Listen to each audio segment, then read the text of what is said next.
তাহলে আমরা দেখি রাতের বেলা আল্লাহ কি বলতে চান, রাতের কথা কি? وَجَعَلْنَا اللَّيْلَ لِبَاسًا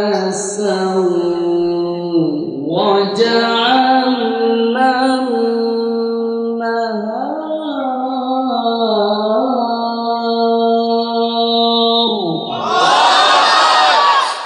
সকালে আওয়াজ করেন নাই, অনেকে শুধু শুনছেন যে আমার পাশ থেকে আওয়াজ দিচ্ছে কেমন লাগে একটু শুনে। যাই বলবেন তাই সব হয়ে যাবে। আপনার মুখ থেকে যদি রাতের বেলা আওয়াজ বের হয় আল্লাহ মহান, আল্লাহ যদি একটু তাকান কে কে বলছে আল্লাহ বড়, আল্লাহ বড়, যদি আল্লাহ এখনই আপনাকে মাফ করে দেয়, আপনি কি লাভ হবে না? আমরা কানে তো শুনবই, মুখেও বলবো। আমাদের কি পাপ নাই? যদি বলুন পাপ নাই। কার পাপ নাই হাত তোলেন। সবার পাপ আছে। আমাদের পাপগুলি কি মুছতে হবে, তো এখান থেকে মুছে যাবো ইনশাআল্লাহ। পাপী মানুষদের কি আল্লাহ বলছে, তোমরা আমাকে ডাকো বেশি, নিরাশ হইও না। لا تقنطوا من رحمة الله إن الله يغفر الذنوب جميعا।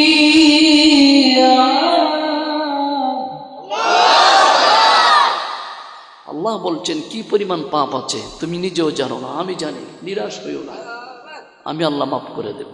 সুবহানাল্লাহ বলুন। আল্লাহ আছেন তো, সকলকে দেখছেন। একটি মানুষও পাপ থেকে খালি না। ওয়াজ মাহফিল কেন?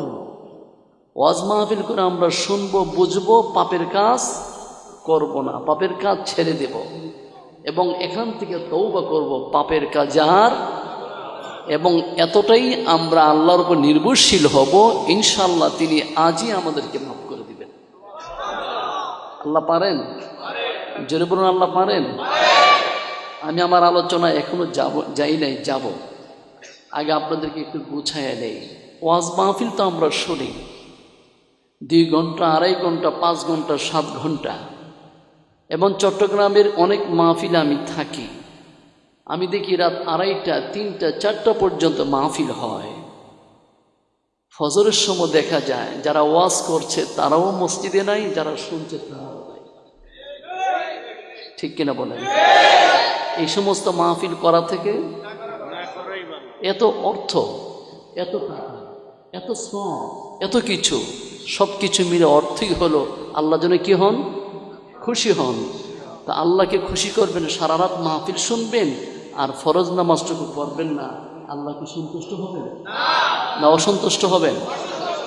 অতএব যতটা পরিশ্রম করেছেন প্রত্যেকটা পরিশ্রমই যেন হয় আল্লাহর কাছে গ্রহণীয়, এবং আজকের এই মাহফিল যেন হয় আমাদের পরকালের নাজাতের একটি জারিয়া বা ওসিলা। এই সময়টাকে খুব মূল্য দিবেন, যেমনি সেমনি কাটিয়ে দিবেন না। আপনার মতো আমার মতো হাজারো মানুষ আজ দুনিয়া থেকে বিদায় নিয়েছে। আল্লাহ আমাকে আপনাকে রেখে দিয়েছেন কেন? কেন রেখে দিয়েছেন? আল্লাহ রাব্বুল আলামিন রেখে দিয়েছেন এই অল্প একটু সময়ের জন্য, বাকি সময়টার জন্য বা পরকালের মুক্তির জন্য কিছু একটা করতে পারি, আমরা সেটা বুঝি না। লেখা আছে আপনাদের পোস্টারে তাফসিরুল কোরআন। তাফসিরুল কোরআন মুখে মুখে কথা বললেই হবে না, নির্দিষ্ট একটি আয়াত নিতে হবে, সে আয়াতের আলোকে কি আসে তার শব্দতে আমাদের শুনতে হবে।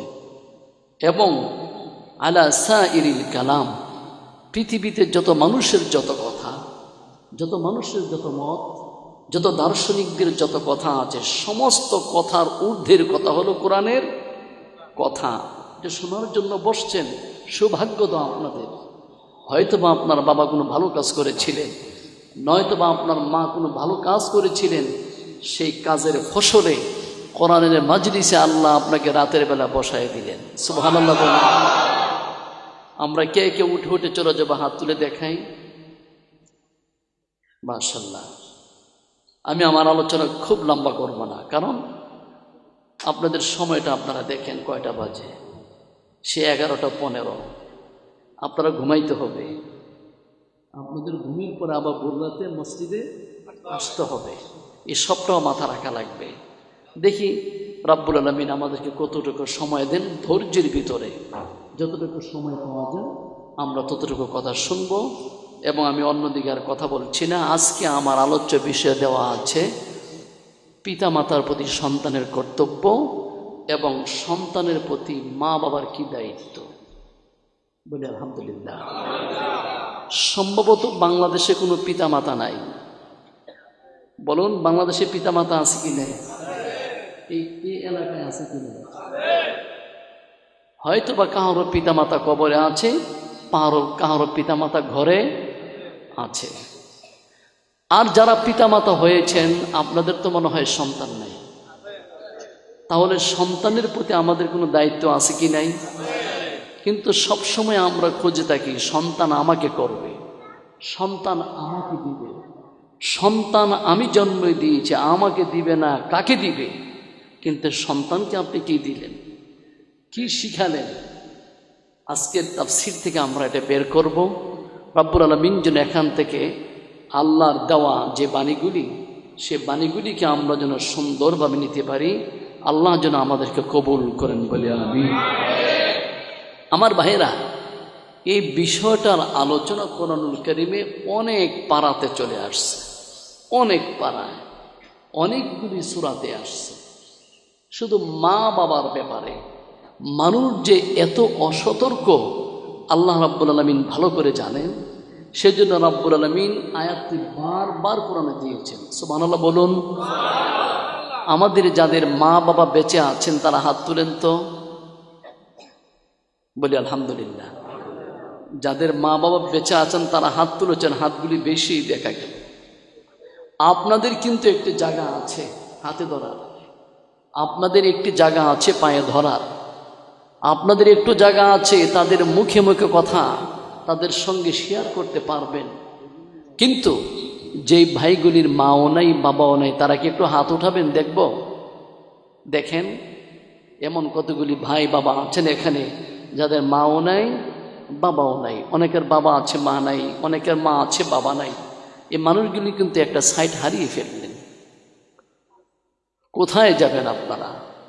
অপরাধ কার সঙ্গে করছেন? বাবুরা কথা বলো না। আমরা কিন্তু এখন খুঁজছি এমন ব্যক্তির কাছে যাব, এমন ব্যক্তির কাছে বায়াত হব বা মুরিদ হব, তাকে সন্তুষ্ট রাখলেই আল্লাহ সন্তুষ্ট হয়ে যাবে। নিজের মা বাবার মুখের মধ্যে কোনো খাবার নাই। আছে কি? আছে কি এরকম? অনেকে মা বাবার খবরও নেয় না। এত শিক্ষিত মানুষ, শহরে তার বাড়ি, শহরে তার গাড়ি, একটু সময় হয় না বাপকে দেখে যাবে, একটু সময় হয় না তার মাকে সে দেখে যাবে। তার মায়ের কাপড়টা ধোয়ার মতো মানুষ নাই, তার বাবার পেট পরিষ্কার করে একটু খাবার দিবে সে মানুষটুকু নাই। আর আপনাকে সেই জন্ম দিয়েছিল, আপনাকে সেই দুধ পান করিয়েছিল।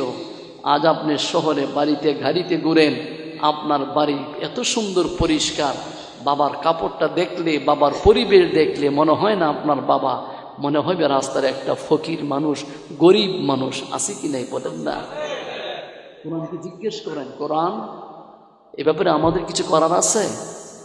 কোরআনকে জিজ্ঞেস করেন, আল্লাহকে জিজ্ঞেস করেন। এত সুন্দর সুন্দর বর্ণনা, আপনারা আশ্চর্য হয়ে যাবেন। আল্লাহ রাব্বুল আলামিন পবিত্র কোরআনুল কারীমে অনেকভাবে মা বাবার প্রতি সন্তানদেরকে যত্নবান হওয়ার জন্য বলেছেন এবং অনেক জায়গায় বলেছেন যে তোমরা যারা বাবা আছো মা আছো তোমরাও সচেতন হও ছেলে মেয়ের ব্যাপারে। আমরা ছেলে মেয়ের ব্যাপারে অনেকে উদাসীন আছি, আবার অনেকে মা বাবার ব্যাপারে উদাসীন আছি। ভাই আমার, মা বোন যারা আছেন আপনারাও শুনেন, এই দুনিয়াতে হয়তো বা আপনার বিচার করার কেউ ছিল না, পরকালে এই জাতীয় বিচারে অনেক আসামি কাঠগড়ায় দাঁড়াইতে হবে।